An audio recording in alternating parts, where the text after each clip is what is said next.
ও মাম্মা, আজকে লাঞ্চের মেনু কি? আজকে লাঞ্চের মেনু অনেক কিছু। ফুলকো ফুলকো বেগুনি, অনেকদিন পর। আচ্ছা, দাঁড়াও হাতটা ধুয়ে নিয়ে দেখাচ্ছি, ঠিক আছে? এরকম এগুলো ভাজা হয়ে গেছে। তবে ওগুলো একবার করে ভাজা হয়েছে, এখন আরো একবার করে ভাজা হবে। আসলে ব্যাপারটা কি বলতো, এই গরমের মধ্যে না স্নান করে উঠে ভাজাভুজি করতে একদম ভালো লাগে না। আবার এখন ভেজে রেখে খাওয়ার সময় খেতে গেলে তো ঠান্ডা হয়ে যাবে, বুঝতেই পারছো। তো সেই জন্য আমি এখন ভেজে টেজে রাখছি, এরপরে স্নান করবো, পুজো দেবো। খাওয়ার সময় যদি আমার ইচ্ছা হয় তাহলে আমি ভাজবো, নাহলে বর ভাজবে। কারণ স্নান করার পর না ভীষণ গরম লাগে গ্যাসের কাছে এসে কিছু করতে। আর আমি যে পরিমাণ ঘামতে থাকি তাতে করে ভালো, এই জন্য এখানে একবার হালকা করে ভেজে রেখে দিচ্ছি। খাওয়ার সময় বেসনে ডোবানো ওই সময় গল্প থাকে না। আর কি বলতো, এই কদিন মা ছিল তো মা রান্না বান্না করেছে, মানে মনে হচ্ছিল নিজের বাড়িতেই নিজে ঘুরতে এসেছি। রান্নার চাপ নেই, কোনো কিছু চাপ নেই, সারাদিন শুয়ে বসে বেশ মজা করে কেটেছে। আজ থেকে আবার আর মাই বা কতদিন থাকবে নিজের বাড়ি ঘর ছেড়ে, তাই না? যতই কাছে বাড়ি হোক, এই দেখো বেশ ঘুরেছে।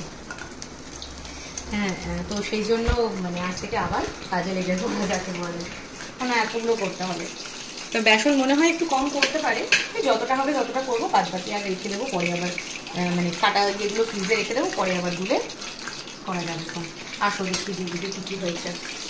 এখানে হচ্ছে গরম গরম ভাত, ধোয়া ওঠা গরম ভাত, তার সঙ্গে এখানে হচ্ছে আজকে দুটো উচ্ছে সেদ্ধ দিয়েছি। দুটোই কিন্তু আমার জন্য, আসলে উচ্ছের সাইজগুলো বেশি ছোট তো তাই দুটো দিয়েছি। আর এখানে এটা আমার জন্যই দিয়েছি, এটা আর কারণ না। এটা হচ্ছে মুসুরির ডাল ভাতে সেদ্ধ দিয়েছিলাম, ভাজা শুকনো লঙ্কা, তার সঙ্গে কাঁচা পেঁয়াজ, কাঁচা তেল, নুন সব দিয়ে মেখেছি। কিন্তু একদম টাইট শুকনোটা না, দেখো একটু হালকা ভিজা ভিজা আছে, একটু ভিজা ভিজা করে মেখেছি। সেই সঙ্গে এখানে আছে হচ্ছে আলু চোখা, এটাও ভাজা পেঁয়াজ ভাজা লঙ্কা দিয়ে মাখা। মা কালকে বাড়ি চলে গেছে বিকালবেলাতে, কারণ বাবা ওখানে একা বেশি দিন তো আর থাকা যায় না, 4-5 দিন থাকলো, আবার বলেছে কয়েকদিন পরে আবার আসবে, এসে থাকবে। তাও বেগুনিটাকে তুলে নি, নাহলে বেশি ভাজা হয়ে যাবে। তো সেই জন্য আজকে আবার আমি এসে গেছি কাজে। আর শরীরটা আজকে অনেকটাই বেটারও আছে, কারণ চলো করে ফেলি ঝটঝট করে। অথচ মা কালকে বাড়ি চলে গেল, মায়ের রান্না করা খাবার কিন্তু এখনো আছে। এই দেখো, কালকে মা চিংড়ি মাছ দিয়ে পুঁই শাক বানিয়েছিল, সেটা এখনো রয়েছে, যা রয়েছে আজকে আমাদের একবেলা হয়ে যাবে। তো এটাও রয়েছে, তার সঙ্গে রয়েছে এখানে কেটে রাখা পেঁয়াজ।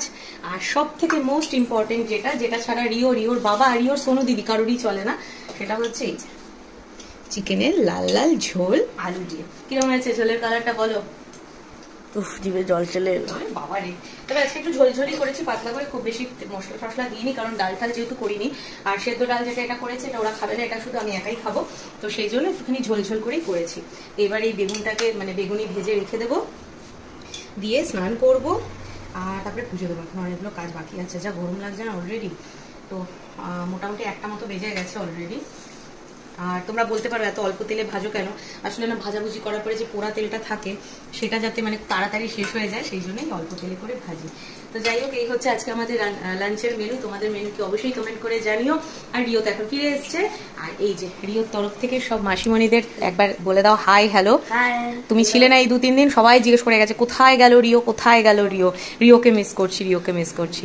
তো এবার অনেকক্ষণ তো কম্পিউটারে খেলা হয়ে গেছে না, এবার একটু চান করলে ভালো হয় না?